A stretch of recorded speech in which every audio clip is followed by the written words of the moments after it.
परम सन्मानयोग गुरु रूप गुरु खालसा साध संगत जी। वाहिगुरु जी का खालसा वाहिगुरु जी की फतेह।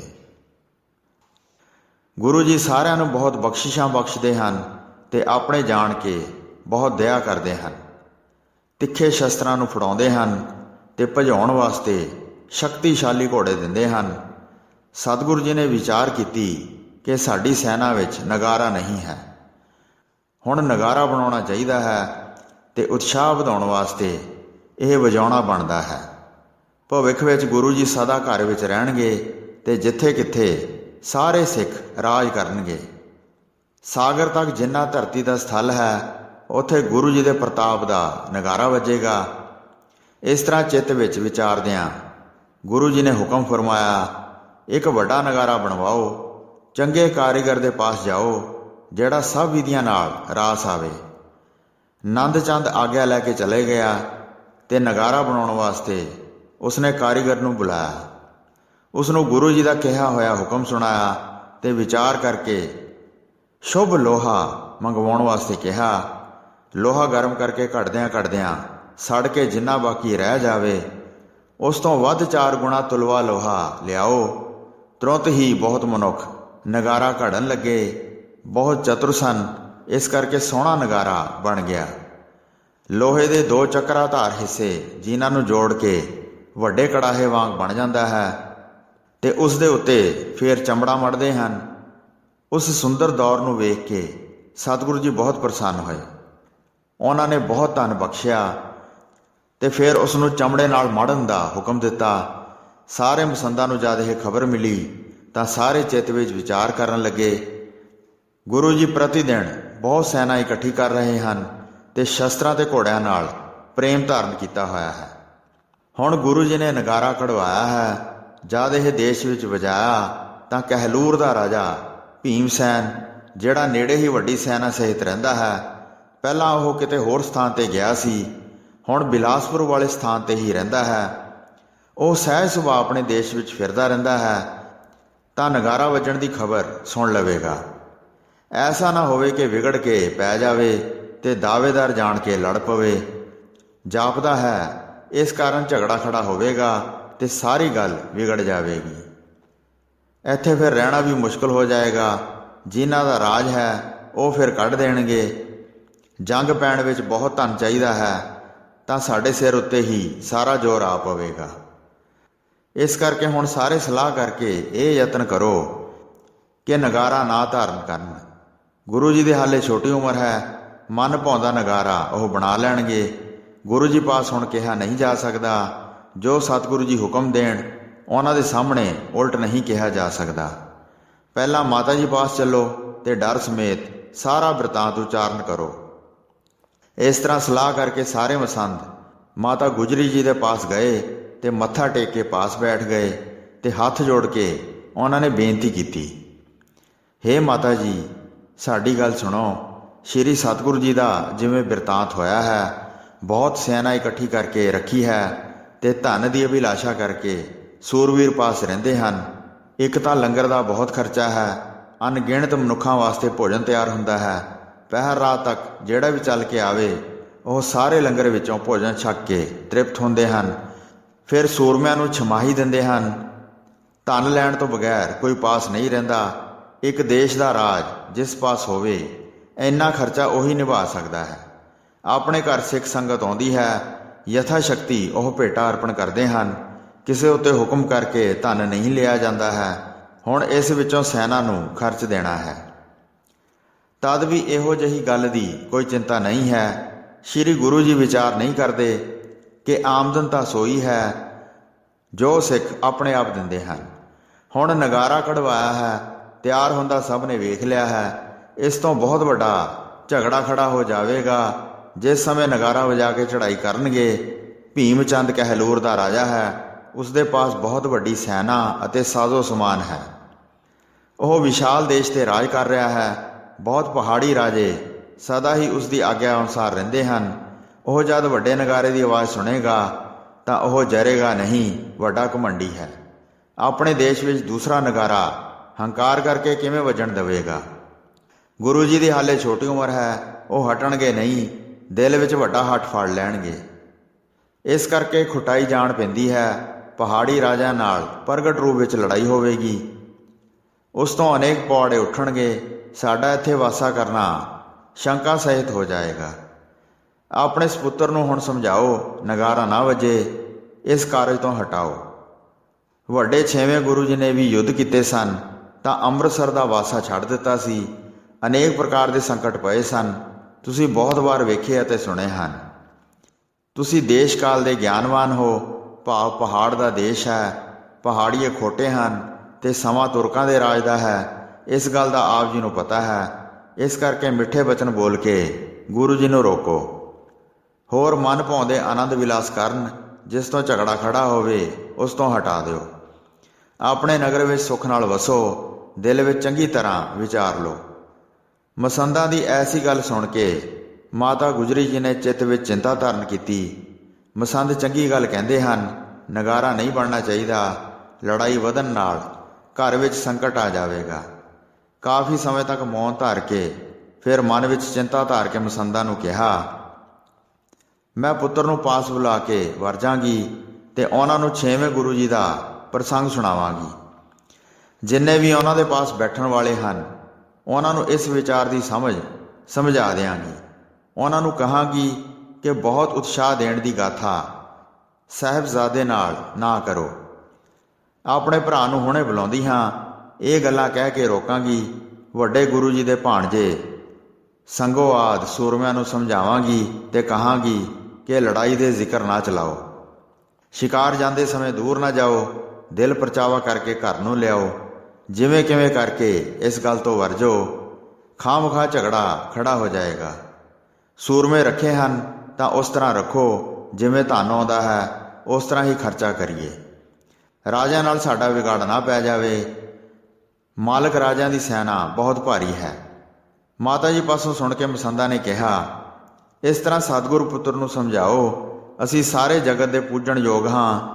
ਬਰਾਬਰ ਦ੍ਰਿਸ਼ਟੀ ਨਾਲ ਸਭ ਨੂੰ ਵੇਖਦੇ ਹਾਂ। ਚਾਰੇ ਪਾਸੇ ਆਪਣੇ ਸੇਵਕ ਜਾਣੋ ਤੇ ਕਿਸੇ ਨਾਲ ਵੀ ਆਪਣਾ ਵਿਰੋਧ ਨਾ ਪਛਾਣੋ।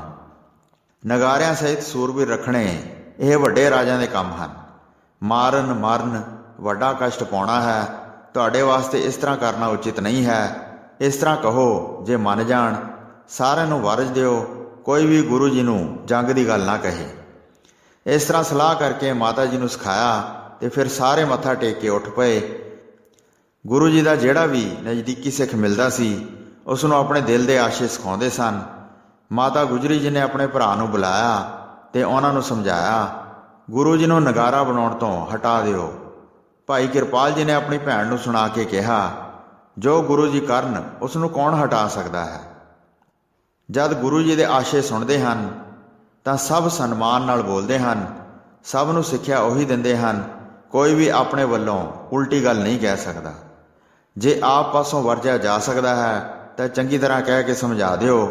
ਹੋਰ ਕਿਸੇ ਵਿੱਚ ਸਮਝਾਉਣ ਦੀ ਸ਼ਕਤੀ ਕਿੱਥੇ ਹੈ। ਜੇ ਕੋਈ ਕਹੇਗਾ ਤਾਂ ਬਾਅਦ ਵਿੱਚ ਪਛਤਾਏਗਾ। ਸਵੇਰੇ ਉੱਠ ਕੇ ਸਤਿਗੁਰੂ ਜੀ ਨੇ ਸ਼ੌਚ ਇਸ਼ਨਾਨ ਕੀਤਾ। ਪਹਿਲਾਂ ਆਪਣੀ ਮਾਤਾ ਜੀ ਦੇ ਪਾਸ ਗਏ ਤੇ ਬੰਦਨਾ ਕਰਕੇ ਪਾਸ ਬੈਠ ਗਏ। ਗੁਰੂ ਜੀ ਨੂੰ ਅਸੀਸ ਦੇ ਕੇ ਤਿਆਰ ਕੀਤਾ ਤੇ ਪੁੱਤਰ ਨੂੰ ਵੇਖ ਕੇ ਹਿਰਦੇ ਵਿੱਚ ਬਹੁਤ ਪ੍ਰਸੰਨ ਹੋਏ। ਸਮਝਾਉਣ ਵਾਸਤੇ ਬੜੇ ਮਿੱਠੇ ਵਚਨ ਕਹੇ। ਇੱਕੋ ਇੱਕ ਪੁੱਤਰ ਹੈ, ਇਸ ਕਰਕੇ ਮਨ ਵਿੱਚ ਮਹਾਨ ਪ੍ਰੀਤ ਹੈ।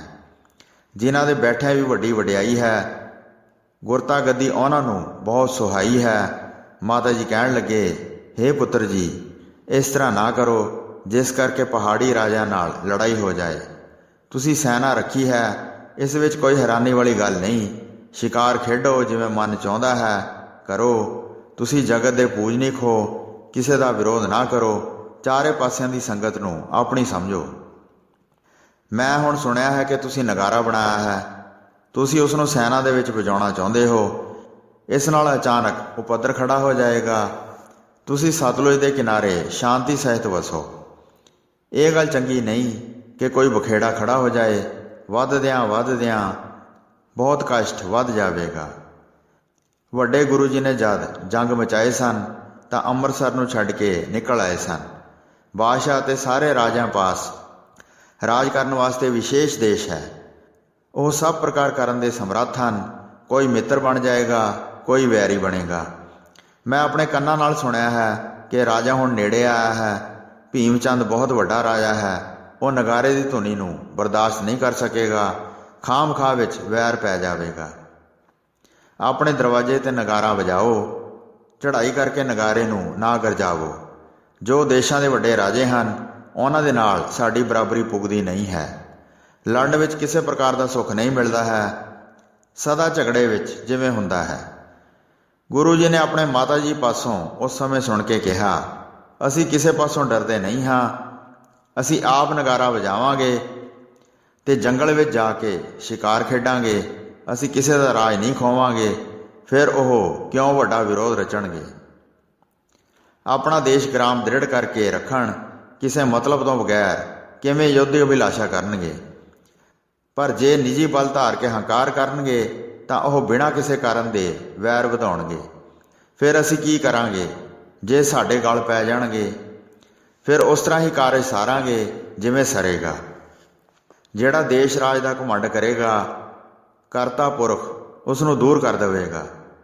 ਤੁਸੀਂ ਦੱਸਦੇ ਹੋ ਕਿ ਭੀਮ ਚੰਦ ਰਾਜਾ ਬਹੁਤ ਨੇੜੇ ਆਇਆ ਹੈ। ਇਸ ਤਰ੍ਹਾਂ ਕਹਿ ਕੇ ਮੈਨੂੰ ਬਹੁਤ ਡਰਾਉਂਦੇ ਹੋ, ਜਿਵੇਂ ਇੱਕ ਬੱਚੇ ਨੂੰ ਡਰਾਉਂਦੇ ਹਨ।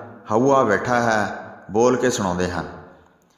ਅਸੀਂ ਉਸ ਤਰ੍ਹਾਂ ਰਹਾਂਗੇ ਜਿਵੇਂ ਪਹਾੜੀ ਰਾਜੇ ਸਾਡੇ ਨਾਲ ਰਹਿਣਗੇ। ਵਿਰੋਧੀ ਨਾਲ ਵਿਰੋਧੀ ਬਣਾਂਗੇ ਤੇ ਪ੍ਰੇਮ ਨਾਲ ਰਹਿਣ ਵਾਲੇ ਨਾਲ ਪ੍ਰੇਮ ਨਾਲ ਰਹਾਂਗੇ। ਅਸੀਂ ਆਪਣੇ ਆਪ ਪਹਿਲਾਂ ਕਿਸੇ ਨਾਲ ਵਿਰੋਧ ਨਹੀਂ ਕਰਾਂਗੇ। ਮਿਲਣ ਵਾਲੇ ਨਾਲ ਮਿਲਾਂਗੇ ਤੇ ਲੜਨ ਵਾਲੇ ਨਾਲ ਲੜਾਂਗੇ। ਗੁਰੂ ਜੀ ਦਾ ਘਰ ਇੱਕ ਆਦਰਸ਼ ਸਮਾਨ ਹੈ, ਭਾਵ ਸ਼ੀਸ਼ੇ ਵਰਗਾ ਹੈ। ਸਦਾ ਸ਼ੁੱਧ ਤੇ ਮਹਾਨ ਨਿਰਮਲ ਹੈ। ਉਜਲ ਮੁਖੜਾ ਜਿਵੇਂ ਭਾਉਂਦਾ ਹੈ, ਇਸ ਤਰ੍ਹਾਂ ਹੀ ਉਸ ਵਿੱਚ ਫਲ ਨੂੰ ਵੇਖਦਾ ਹੈ। ਹੇ ਮਾਤਾ ਜੀ, ਜਿਵੇਂ ਤੁਸੀਂ ਕਿਹਾ ਹੈ, ਅਸੀਂ ਕਿਵੇਂ ਛੁਪ ਸਕਦੇ ਹਾਂ? ਸਾਨੂੰ ਸਾਰਾ ਜੱਗ ਜਾਣਦਾ ਹੈ। ਕਦ ਤੱਕ ਨਗਾਰਾ ਨਹੀਂ ਵਜਾਵਾਂਗੇ? ਲੁਕ ਕੇ ਕਿਵੇਂ ਆਪਾਂ ਪ੍ਰਗਟ ਕਰਾਂਗੇ? ਇਸ ਤਰ੍ਹਾਂ ਆਪਣੇ ਮਾਤਾ ਜੀ ਨੂੰ ਕਿਹਾ। ਬੋਲਦਿਆਂ ਗੁਰੂ ਜੀ ਦੀ ਉੱਚੀ ਕਲਗੀ ਝੂਲਦੀ ਸੀ। ਉੱਠ ਕੇ ਫਿਰ ਬਾਹਰ ਨੂੰ ਆ ਗਏ। ਟੋਲਿਆਂ ਦੇ ਟੋਲੇ ਸੂਰਬੀਰ ਚੱਲ ਕੇ ਆ ਗਏ। ਸਭਾ ਦੇ ਘਰ ਵਿੱਚ ਜਾ ਕੇ ਸ਼ੋਭ ਰਹੇ ਸਨ ਤੇ ਮਸੰਦ ਅਤੇ ਸਿੱਖ ਆ ਕੇ ਮਿਲੇ। ਵੀਰ ਰਸ ਦੇ ਘਰ, ਭਾਵ ਗੁਰੂ ਜੀ ਨੇ ਫਿਰ ਗੱਜ ਕੇ ਕਿਹਾ, ਨਗਾਰਾ ਤਿਆਰ ਹੋਇਆ ਹੈ ਕਿ ਨਹੀਂ? ਹੁਣ ਕਿਸੇ ਤਰ੍ਹਾਂ ਵੀ ਦੇਰ ਨਾ ਕਰੋ, ਉਸ ਤਰ੍ਹਾਂ ਹੀ ਵੱਡਾ ਨਗਾਰਾ ਬਣਾ ਕੇ ਲਿਆਓ। ਤਦ ਮਾਮਾ ਕਿਰਪਾਲ ਜੀ ਨੇ ਬਚਨ ਕਿਹਾ, ਭੂਤ ਭਵਿੱਖ ਆਪ ਸਭ ਜਾਣਦੇ ਹੋ। ਆਪ ਜੀ ਦੇ ਨਾਲ ਕੁਝ ਕਹਿਣਾ ਨਹੀਂ ਬਣਦਾ ਹੈ। ਹੇ ਜਗਤ ਦੇ ਨਾਥ, ਜੋ ਚਾਹੁੰਦੇ ਹੋ ਤੁਰੰਤ ਬਣਵਾ ਲੈਂਦੇ ਹੋ। ਫਿਰ ਵੀ ਮਸਾਂਦਾ ਜਿਹੜੇ ਧੀਰਜ ਦੇ ਹੌਲੇ ਹਨ, ਸ਼੍ਰੀ ਗੁਜਰੀ ਜੀ ਪਾਸ ਇਹਨਾਂ ਨੇ ਹੋਰ ਵਿਧੀ ਨਾਲ ਗੱਲਾਂ ਕੀਤੀਆਂ ਹਨ। ਡਰਦੇ ਹੋਏ ਪਹਿਲਾਂ ਜੰਗ ਚਿਤਾਰਦੇ ਹਨ। ਹਜ਼ਾਰਾਂ ਸੂਰਬੀਰ ਨਾਸ਼ ਹੋ ਜਾਣਗੇ। ਆਪ ਜੀ ਦੇ ਪਾਸ ਵੱਡਾ ਰਾਜਾ ਰਹਿੰਦਾ ਹੈ। ਭੀਮ ਚੰਦ ਪਾਸ ਬਹੁਤ ਸੈਨਾ ਅਤੇ ਸਾਜ਼ੋ ਸਮਾਨ ਹੈ। ਉਸ ਨਾਲ ਨਾ ਕੋਈ ਮੇਲ ਹੈ ਅਤੇ ਨਾ ਹੀ ਵਿਰੋਧ ਹੈ। ਇਹ ਸਮਝਿਆ ਜਾਂਦਾ ਹੈ ਕਿ ਉਸਨੇ ਚੁੱਪ ਧਾਰਨ ਕੀਤੀ ਹੈ। ਫਿਰ ਵੀ ਨੀਤੀ ਵਿੱਚ ਐਸੀ ਗੱਲ ਸਿਆਣੇ ਪ੍ਰਗਟ ਰੂਪ ਵਿੱਚ ਕਹਿੰਦੇ ਹਨ, ਰਾਜੇ ਦੇ ਨੇੜੇ ਜਿਹੜਾ ਰਾਜਾ ਹੁੰਦਾ ਹੈ, ਪ੍ਰਜਾ ਸਮੇਤ ਜਿਸ ਦਾ ਦੇਸ਼ ਮਿਲਿਆ ਹੋਵੇ, ਭਾਵ ਹੱਦ ਸਾਂਝੀ ਹੋਵੇ, ਜੇ ਉਹ ਆਪਸ ਵਿੱਚ ਵੈਰੀ ਬਣ ਜਾਣ, ਕਦੀ ਕ੍ਰੋਧ ਸਹਿਤ ਲੜਾਈ ਹੋ ਜਾਵੇ, ਉਹ ਦੁਸ਼ਮਣ ਤੋਂ ਪਰੇ ਦਾ ਜਿਹੜਾ ਤੀਜੇ ਥਾਂ ਵਾਲਾ ਰਾਜਾ ਹੋਵੇ, ਜਿਸ ਦੀ ਹੱਦ ਨਾ ਲੱਗਦੀ ਹੋਵੇ, ਉਸ ਨੂੰ ਆਪਣਾ ਵੱਡਾ ਮਿੱਤਰ ਬਣਾਉਣਾ ਚਾਹੀਦਾ ਹੈ। ਉਸ ਤੋਂ ਪਰੇ ਜਿਹੜਾ ਤੀਸਰਾ ਹੋਵੇ, ਉਸ ਤੋਂ ਉਪਰਾਮ ਰਹੋ। ਇਹ ਸਿਆਣੇ ਕਹਿੰਦੇ ਹਨ। ਜਦ ਆਪ ਨਗਾਰੇ ਵਜਾਉਂਦੇ ਚੜ੍ਹਾਈ ਕਰੋਗੇ ਤਾਂ ਚਾਰੇ ਪਾਸਿਆਂ ਦੇ ਨਜ਼ਦੀਕੀ ਰਾਜੇ ਦੁਖੀ ਹੋਣਗੇ। ਉਹਨਾਂ ਪਾਸੋਂ ਪ੍ਰਤਾਪ ਜਰਿਆ ਨਾ ਜਾਵੇਗਾ। ਉਹ ਵਿਗੜਨਗੇ ਤੇ ਸੂਰਬੀਰਾਂ ਨੂੰ ਖਤਮ ਕਰਨ ਵਾਲੀ ਜੰਗ ਲੜਨੀ ਪਵੇਗੀ। ਸ਼੍ਰੀ ਕਿਰਪਾਲ ਜੀ ਪਾਸੋਂ ਸੁਣ ਕੇ ਸੰਗੋ ਸ਼ਾਹ ਨੇ ਕਿਹਾ, ਅਸੀਂ ਇਸ ਤਰ੍ਹਾਂ ਲੁਕ ਕੇ ਕਿਵੇਂ ਜੱਗ ਵਿੱਚ ਰਹਾਂਗੇ? ਗੁਰੂ ਜੀ ਦਾ ਪ੍ਰਤਾਪ ਸਾਗਰ ਤੱਕ ਜਾਵੇਗਾ। ਪਹਾੜੀ ਰਾਜਿਆਂ ਤੋਂ ਕਿਸੇ ਪ੍ਰਕਾਰ ਵੀ ਗੁਰੂ ਜੀ ਦਾ ਪ੍ਰਤਾਪ ਰੋਕ ਨਹੀਂ ਸਕੇਗਾ। ਗੁਰੂ ਘਰ ਬਾਰੇ ਕਿਸੇ ਨੂੰ ਸ਼ੰਕਾ ਨਹੀਂ ਹੈ। ਜਿਸ ਕਿਸ ਪਾਸੇ ਤੋਂ ਸਿੱਖ ਚੱਲੇ ਆਉਂਦੇ ਹਨ। ਪਾਸ ਬੈਠੇ ਮਸੰਦਾਂ ਨੂੰ ਸੁਣਾ ਕੇ ਕਿਹਾ, ਕਈ ਵਿਧੀਆਂ ਨਾਲ ਆਪਣੇ ਹਿਰਦੇ ਵਿੱਚ ਵਿਚਾਰ ਲਵੋ।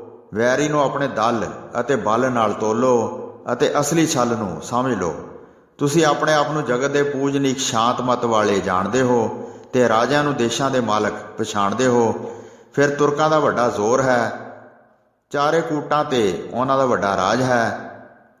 ਤੋਪਾਂ ਜੰਬੂਰਿਆਂ ਦੀ ਗਿਣਤੀ ਕਿੱਥੇ ਹੈ?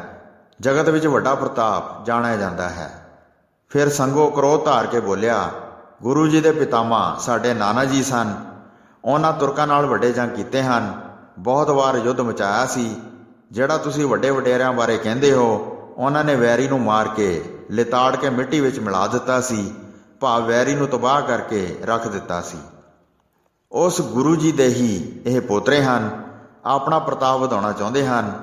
ਇਹ ਸਰਬ ਕਲਾ ਸਮਰੱਥ ਹਨ ਤੇ ਭਾਰੀ ਬਲਵਾਨ ਹਨ। ਤੁਸੀਂ ਅਜਿਹੀ ਗੱਲ ਕਰਕੇ ਕਿਵੇਂ ਰੋਕ ਦਿਓਗੇ? ਸੰਗੋ ਸ਼ਾਹ ਦੇ ਇਹ ਵੀਰ ਰਸ ਭਰਪੂਰ ਬਚਨ ਸੁਣ ਕੇ ਗੁਰੂ ਗੰਭੀਰ ਜੀ ਬਹੁਤ ਪ੍ਰਸੰਨ ਹੋਏ ਤੇ ਕਹਿਣ ਲੱਗੇ, ਹੇ ਮਾਮਾ ਜੀ, ਪਹਾੜੀ ਰਾਜੇ ਸਦਾ ਸਾਡੇ ਪਾਸ ਹਨ। ਕਦ ਤੱਕ ਉਹਨਾਂ ਦਾ ਡਰ ਮੰਨ ਕੇ ਬੈਠੇ ਰਹਾਂਗੇ? ਆਪਣੇ ਨਗਰ ਵਿੱਚ ਕੀ ਬਣ ਸਕੇਗਾ? ਜਿਵੇਂ ਸਾਡਾ ਚਿੱਤ ਚਾਹੇਗਾ ਉਸ ਤਰ੍ਹਾਂ ਹੀ ਕਰਾਂਗੇ। ਜੇ ਕਿਸੇ ਕਾਰਨ ਤੋਂ ਬਗੈਰ ਹੀ ਹਿਰਦੇ ਵਿੱਚ ਗੁੱਸਾ ਧਾਰਨ ਕਰਦੇ ਹਨ ਤੇ ਆਪਣਾ ਬਲ ਸਾਡੇ ਤੇ ਕੁਝ ਕਰਦੇ ਹਨ, ਤਾਂ ਇੱਥੇ ਕਿਹੜਾ ਅਸੀਂ ਤੀਵੀਆਂ ਦਾ ਸਰੀਰ ਧਾਰਿਆ ਹੋਇਆ ਹੈ? ਅਸੀਂ ਤਲਵਾਰ ਦੀ ਧਾਰ ਉਹਨਾਂ ਨੂੰ ਵਿਖਾਵਾਂਗੇ।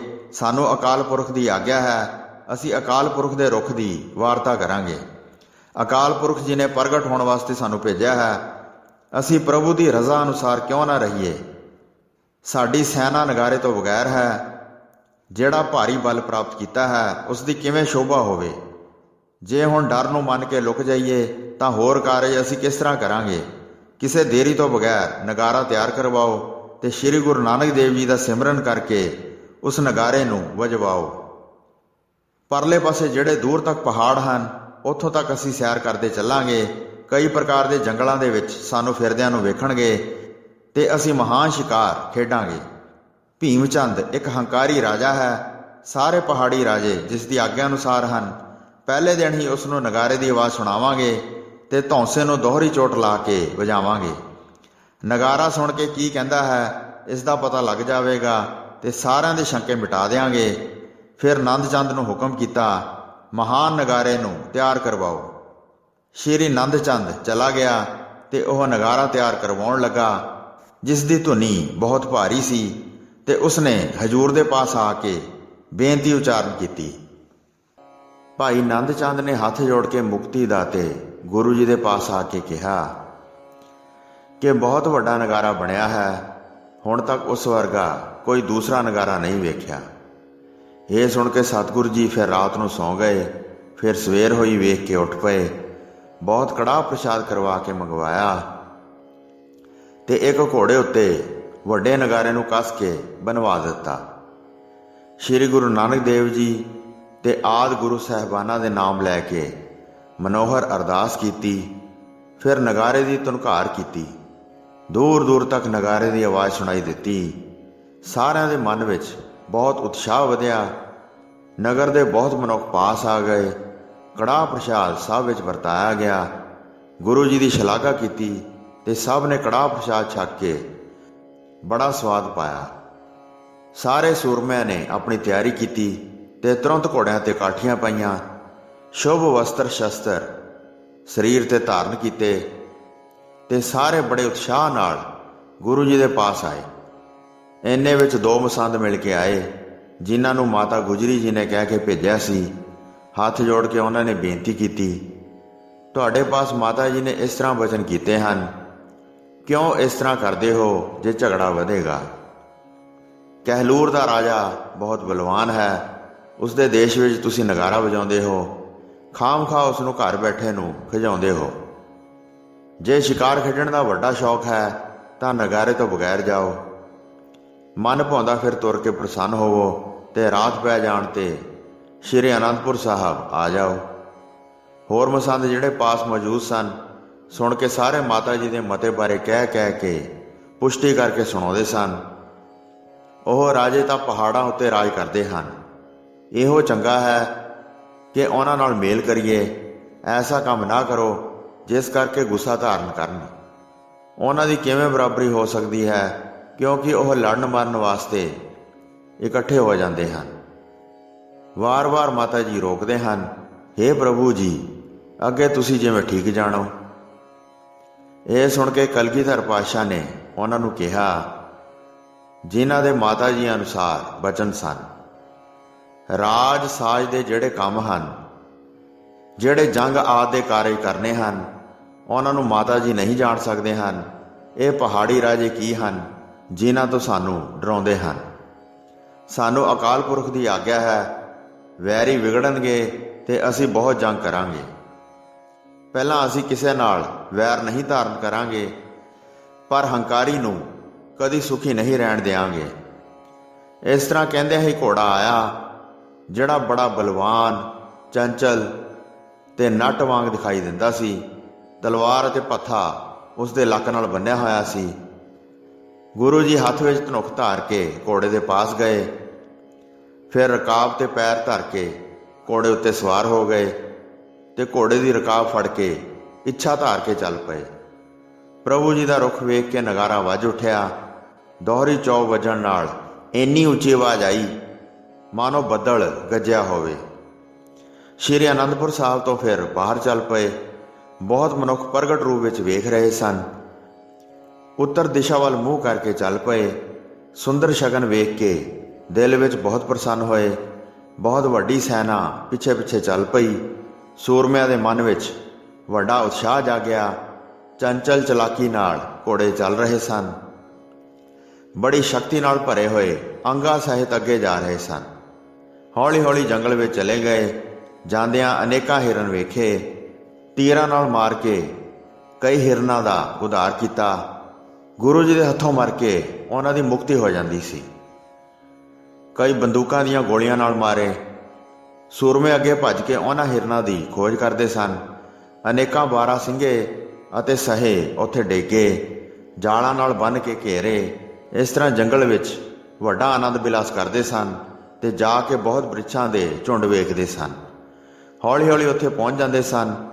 ਕੁਝ ਹੀ ਦੂਰੀ ਤੇ ਪਹਾੜੀ ਰਾਜਾ ਰਹਿ ਗਿਆ। ਨਗਾਰੇ ਦਾ ਫਿਰ ਗੁਰੂ ਜੀ ਨੇ ਨਾਮ ਰੱਖਿਆ। ਸਾਰਿਆਂ ਦੇ ਸੁਣਦਿਆਂ ਉੱਚੀ ਆਵਾਜ਼ ਵਿੱਚ ਕਿਹਾ, ਇਹ ਗੁਰੂ ਘਰ ਦਾ ਰਣਜੀਤ ਨਗਾਰਾ ਹੈ। ਬਲ ਧਾਰ ਕੇ ਇਸ ਨੂੰ ਦੋਹਰਾ ਡਗਾ ਲਾਓ। ਦੂਰ ਤੱਕ ਇਸ ਦੀ ਆਵਾਜ਼ ਸੁਣਾਈ ਦੇਵੇ ਤੇ ਜ਼ਾਹਰਾ ਤੌਰ ਤੇ ਪ੍ਰਗਟ ਹੋਵੇ ਤੇ ਨੇੜੇ ਦੇ ਦੇਸ਼ ਚੰਗੀ ਤਰ੍ਹਾਂ ਸਮਝ ਕੇ ਤੱਕਣ। ਨਗਾਰਚੀ ਨੇ ਜਦ ਗੁਰੂ ਜੀ ਦੇ ਬਚਨ ਸੁਣੇ ਤਾਂ ਨਗਾਰੇ ਨੂੰ ਸਾਰੀ ਤਾਕਤ ਨਾਲ ਵਜਾਉਣ ਲੱਗਾ। ਦੋਹਰੀ ਚੋਪ ਪੈਣ ਨਾਲ ਐਸੀ ਉੱਚੀ ਆਵਾਜ਼ ਉੱਠੀ ਮਾਨੋ ਸਾਗਰ ਦੀ ਆਵਾਜ਼ ਦੂਰ ਤੱਕ ਪਹੁੰਚੀ ਹੋਵੇ। 7 ਪਹਾੜਾਂ ਦੀ ਧਾਰਾ ਕੰਬ ਗਈ।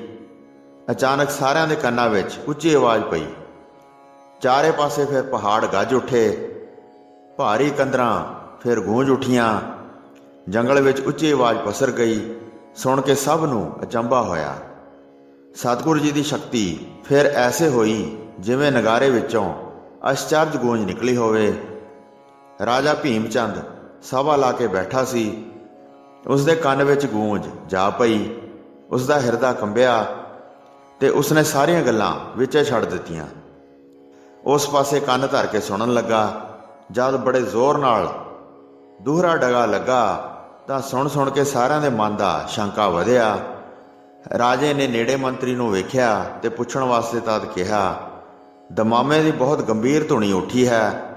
ਸਾਹਮਣੇ ਪਾਸਿਓਂ ਇਹ ਕਿਸ ਦਾ ਦਮਾਮਾ ਵੱਜ ਰਿਹਾ ਹੈ? ਕਿਸੇ ਵੀ ਪਹਾੜੀ ਰਾਜੇ ਦਾ ਐਸਾ ਨਗਾਰਾ ਨਹੀਂ ਹੈ। ਜਾਪਦਾ ਹੈ ਕੋਈ ਨਵਾਂ ਨਗਾਰਾ ਵੱਜ ਰਿਹਾ ਹੈ। ਇਸ ਤਰ੍ਹਾਂ ਦੀ ਧੁਨੀ ਹੋਰ ਕਿਸੇ ਨਗਾਰੇ ਦੀ ਨਹੀਂ ਸੁਣੀ ਹੈ। ਦੂਰ ਵੱਜਦਾ ਹੈ ਪਰ ਇੰਜ ਲੱਗਦਾ ਹੈ ਜਿਵੇਂ ਨੇੜੇ ਹੀ ਵੱਜ ਰਿਹਾ ਹੋਵੇ। ਇਸ ਤਰ੍ਹਾਂ ਸੁਣ ਕੇ ਮੰਤਰੀ ਸਾਰਾ ਬਿਰਤਾਂਤ ਪ੍ਰਗਟ ਰੂਪ ਵਿੱਚ ਕਹਿਣ ਲੱਗਾ, ਹੇ ਮਹਾਰਾਜ, ਮੈਂ ਉਹ ਕਹਾਣੀ ਸੁਣੀ ਹੈ, ਉਸ ਨੂੰ ਮੈਂ ਆਪ ਜੀ ਪਾਸ ਸੁਣਾਉਂਦਾ ਹਾਂ। ਸ਼੍ਰੀ ਗੁਰੂ ਨਾਨਕ ਦੇਵ ਜੀ ਜਦ ਜਗਤ ਗੁਰੂ ਦੇ ਤੌਰ ਤੇ ਪ੍ਰਸਿੱਧ ਹੋਏ ਸਨ, ਜਿਨ੍ਹਾਂ ਦਾ ਜਸ ਜਿੱਥੇ ਕਿੱਥੇ ਸੁਣਿਆ ਜਾਂਦਾ ਹੈ, ਉਹ ਗੱਦੀ ਚੰਗੀ ਵਿਧੀ ਨਾਲ ਸਥਿਰ ਹੈ। ਉਸ ਉੱਤੇ ਹੁਣ ਸੋਢੀ ਕੋਲ ਦੇ ਸ਼੍ਰੋਮਣੀ ਬੈਠੇ ਹਨ। ਸ਼੍ਰੀ ਹਰਗੋਬਿੰਦ ਸਾਹਿਬ ਬਲਵਾਨ ਯੋਧੇ ਸਨ। ਉਹਨਾਂ ਨੇ ਬਾਦਸ਼ਾਹ ਸ਼ਾਹਜਹਾਂ ਦੇ ਨਾਲ ਜੰਗਾਂ ਕਰਕੇ ਭਲੀ ਪ੍ਰਕਾਰ ਜਿੱਤਾਂ ਪ੍ਰਾਪਤ ਕੀਤੀਆਂ ਸਨ। ਕਈ ਸੂਬੇ ਸੈਨਾ ਸਮੇਤ ਉਹਨਾਂ ਨੇ ਸ਼ਸਤਰਾਂ ਸਹਿਤ ਯੁੱਧ ਭੂਮੀ ਵਿੱਚ ਰੱਖ ਲਏ ਸਨ। ਉਹ ਵੱਡੇ ਵੀਰ ਬਹਾਦਰ ਪ੍ਰਸਿੱਧ ਹੋਏ। ਕੱਦ ਕਾਠ ਬਹੁਤ ਵੱਡਾ ਸੀ, ਮਾਨੋ ਉਹਨਾਂ ਨੇ ਦੁਆਪਰ ਯੁੱਗ ਦਾ ਸਰੀਰ ਪਾਇਆ ਸੀ। ਹੁਣ ਗੱਦੀ ਉੱਤੇ ਉਹਨਾਂ ਦਾ ਪੋਤਾ ਬੈਠਾ ਹੈ, ਜਿਹੜਾ ਸਾਰੇ ਵੀਰਤਾ ਵਾਲੇ ਗੁਣਾਂ ਦਾ ਭੰਡਾਰ ਹੈ। ਗੁਰੂ ਗੋਬਿੰਦ ਰਾਏ ਉਹਨਾਂ ਦਾ ਨਾਮ ਹੈ। ਇਹ ਕਿਹਾ ਨਹੀਂ ਜਾਂਦਾ ਜਿਵੇਂ ਸ਼ੁਭ ਰਾਮਚੰਦਰ ਹੋਵੇ। ਛੋਟੀ ਉਮਰ ਹੈ ਪਰ ਸਰੀਰ ਦੇ ਅੰਗ ਜਵਾਨੀ ਵਾਲੇ ਹਨ। ਇਹ ਸੁਣਿਆ ਹੈ ਕਿ ਸਰੀਰ ਵਿੱਚ ਬਹੁਤ ਸ਼ਕਤੀ ਹੈ। ਬੜੇ ਉਤਸ਼ਾਹ ਨਾਲ ਸ਼ਸਤਰਾਂ ਦਾ ਅਭਿਆਸ ਕਰਦੇ ਹਨ ਤੇ ਰੋਜ਼ ਹਜ਼ਾਰਾਂ ਦੀ ਗਿਣਤੀ ਵਿੱਚ ਪਾਸ ਸੰਗਤ ਆਉਂਦੀ ਹੈ। ਜਦ ਬਚਨ ਕਰਦੇ ਹਨ ਤਾਂ ਬਹੁਤ ਲੋਕ ਸੁਣਦੇ ਹਨ ਤੇ ਤੀਰ ਕਮਾਨ ਦੀ ਵਿਦਿਆ ਵਿੱਚ ਵੱਡੇ ਨਿਪੁੰਨ ਹਨ। ਹੱਥ ਵਿੱਚ ਬਹੁਤ ਸਖਤ ਕਮਾਨ ਧਾਰਨ ਕਰਦੇ ਹਨ। ਕੋਈ ਦੂਸਰਾ ਐਸੀ ਕਮਾਨ ਨੂੰ ਖਿੱਚਣ ਦੀ ਚਾਹਤ ਨਹੀਂ ਰੱਖ ਸਕਦਾ। ਉਹਨਾਂ ਦੇ ਨਾਲ ਬਹੁਤ ਸੂਰਮੇ ਘੋੜਿਆਂ 'ਤੇ ਸਵਾਰ ਹੁੰਦੇ ਹਨ। ਉਹ ਸਾਰੇ ਸ਼੍ਰੀ ਅਨੰਦਪੁਰ ਸਾਹਿਬ ਵਿੱਚ ਰਹਿੰਦੇ ਹਨ। ਇਹਨਾਂ ਦੇ ਪਿਤਾ ਜੀ ਸ਼੍ਰੀ ਗੁਰੂ ਤੇਗ ਬਹਾਦਰ ਜੀ ਨੇ ਤਰਾਈ ਦੀ ਭੂਮੀ ਮੁੱਲ ਲਈ ਸੀ। ਮਨੁੱਖਾਂ ਨੂੰ ਇਕੱਠਿਆਂ ਕਰਕੇ ਨਗਰ ਵਸਾਇਆ। ਨੈਣੂ ਦੇ ਉੱਚੇ ਟਿੱਲੇ ਦੇ ਥੱਲੇ ਦਿਖਾਈ ਦਿੰਦਾ ਹੈ। ਉਸ ਨਗਰ ਵਿੱਚ ਉਹਨਾਂ ਦਾ ਪੁੱਤਰ ਵਸਦਾ ਹੈ ਤੇ ਲੱਖਾਂ ਲੋਕ ਆ ਕੇ ਚਰਨ ਕਮਲਾਂ ਤੇ ਬੰਦਨਾ ਕਰਦੇ ਹਨ। ਉਹ ਸ਼ਿਕਾਰ ਖੇਡਣ ਵਾਸਤੇ ਇੱਧਰ ਆਉਂਦੇ ਹਨ। ਬਹੁਤ ਹਿਰਨਾਂ ਨੂੰ ਮਾਰ ਕੇ ਫਿਰ ਆਪਣੇ ਨਗਰ ਵਿੱਚ ਚਲੇ ਜਾਂਦੇ ਹਨ। ਅੱਜ ਇੱਕ ਮਨੁੱਖ ਉਸ ਸਥਾਨ ਤੋਂ ਆਇਆ ਹੈ। ਉਸਨੇ ਕਹਿ ਕੇ ਸਾਰਾ ਪ੍ਰਸੰਗ ਸੁਣਾਇਆ ਹੈ। ਇੱਕ ਬਹੁਤ ਵੱਡਾ ਨਗਾਰਾ ਤਿਆਰ ਕਰਵਾਇਆ ਹੈ। ਇਹ ਜਾਣ ਪੈਂਦਾ ਹੈ ਕਿ ਉਸ ਨਗਾਰੇ ਸਹਿਤ ਚੜ੍ਹ ਕੇ ਆਏ ਹਨ। ਇਸ ਪਾਸੇ ਹੋਰ ਕੋਈ ਨਗਾਰਾ ਨਹੀਂ ਹੈ ਜਿਹੜਾ ਨੇੜੇ ਹੋ ਕੇ ਵਜਾਏ ਅਤੇ ਇੱਧਰ ਉੱਧਰ ਫਿਰੇ। ਗੁਰਗੱਦੀ ਦੀ ਵੱਡੀ ਕਰਾਮਾਤ ਸਹਿਤ ਹਨ। ਬਾਦਸ਼ਾਹਾਂ ਦੇ ਨਾਲ ਝਗੜਾ ਹੈ। ਪੂਰਬ ਦੇ ਦੇਸ਼ ਵਿੱਚ ਇਹਨਾਂ ਦਾ ਜਨਮ ਹੋਇਆ ਹੈ। ਜਦ ਵਿਸ਼ੇਸ਼ ਤੌਰ 'ਤੇ ਪਾਲਣ ਪੋਸ਼ਣ ਹੋਇਆ ਹੈ ਤਾਂ ਆਪਣੇ ਪਿਤਾ ਜੀ ਦੇ ਨਗਰ ਵਿੱਚ ਆ ਬਿਰਾਜੇ ਹਨ। ਉਹਨਾਂ ਦੇ ਦਰਸ਼ਨ ਕਰਨ ਵਾਸਤੇ ਰਾਜੇ ਵੀ ਪਹੁੰਚਦੇ ਹਨ। ਸੁਣਿਆ ਹੈ ਇੱਕ ਅਸਾਮ ਦੇਸ਼ ਦਾ ਰਾਜਾ ਵੀ ਆਇਆ ਹੈ। ਉਹ ਅਜੀਬ ਪ੍ਰਕਾਰ ਦੇ ਉਪਹਾਰ ਲਿਆਇਆ ਹੈ। 5 ਕਲਾਂ ਵਾਲਾ ਇੱਕ ਸ਼ਸਤਰ ਲਿਆਇਆ ਹੈ ਤੇ ਇੱਕ ਸੁੰਦਰ ਹਾਥੀ ਭੇਟ ਕੀਤਾ ਹੈ। ਬਹੁਤ ਧਨ ਸਹਿਤ 5 ਘੋੜੇ ਦਿੱਤੇ ਹਨ। ਐਡੀ ਦੂਰ ਤੋਂ ਦਰਸ਼ਨਾਂ ਵਾਸਤੇ ਆਇਆ ਹੈ। ਰਾਜੇ ਰੰਕ ਸਾਰੇ ਆਪਣੇ ਘਰ ਛੱਡ ਕੇ ਆਉਂਦੇ ਹਨ। ਆਪ ਜੀ ਦੇ ਪਾਸ ਹੀ ਰਹਿੰਦੇ ਹਨ, ਜਿਨ੍ਹਾਂ ਦਾ ਦੁਰਲਭ ਮਹਾਤਮ ਹੈ। ਤੁਹਾਡਾ ਉਹਨਾਂ ਨੂੰ ਮਿਲਣ ਨੂੰ ਕਿਉਂ ਚਿੱਤ ਨਹੀਂ ਚਾਹੁੰਦਾ ਹੈ? ਵੱਡੀਆਂ ਦੁਰਲਭ ਵਸਤਾਂ ਆਪਣੇ ਪਾਸ ਲਵੋ। ਮਨੁੱਖ ਉਹਨਾਂ ਦੀ ਬਹੁਤ ਤਾਰੀਫ ਕਰਦੇ ਸੁਣੇ ਹਨ। ਤਨ ਧਾਰ ਕੇ ਇਹ ਰਾਮ ਕ੍ਰਿਸ਼ਨ ਬਣੇ ਹਨ। ਉਹਨਾਂ ਦਾ ਸੁੰਦਰ ਮੁਖੜਾ ਸੁੰਦਰਤਾ ਦਾ ਘਰ ਹੈ। ਦੋਵੇਂ ਨੈਣ ਕਮਲ ਪੱਤੀਆਂ ਵਾਂਗ ਪ੍ਰਸੰਨਤਾ ਦੇਣ ਵਾਲੇ ਹਨ। ਗੁਰੂ ਜੀ ਹੋਣ ਕਰਕੇ ਇੱਕ ਤਾਂ ਉਹ ਪੂਜਣ ਦਾ ਸਥਾਨ ਹਨ, ਦੂਸਰੇ ਸੈਨਾ ਸਹਿਤ ਮਹਾਨ ਬਲਵਾਨ ਹਨ। ਮੇਲ ਕਰਕੇ ਸੁਖਦਾਈ ਬਣ ਜਾਓ। ਜਦ ਵੀ ਕੋਈ ਕੰਮ ਪੈ ਜਾਵੇ ਤਾਂ ਪੂਰਾ ਹੋ ਜਾਵੇਗਾ। ਰਾਜੇ ਭੀਮ ਸੈਨ ਨੇ ਜਦ ਮੰਤਰੀ ਪਾਸੋਂ ਇਹ ਚੰਗੀ ਸਲਾਹ ਸੁਣੀ ਤਾਂ ਉਸ ਦੇ ਹਿਰਦੇ ਵਿੱਚ ਮਿਲਣ ਦੀ ਰੁਚੀ ਪੈਦਾ ਹੋ ਗਈ। ਦਾਸ ਨੂੰ ਆਗਿਆ ਦਿਓ। ਵਾਹਿਗੁਰੂ ਜੀ ਕਾ ਖਾਲਸਾ, ਵਾਹਿਗੁਰੂ ਜੀ ਕੀ ਫਤਿਹ।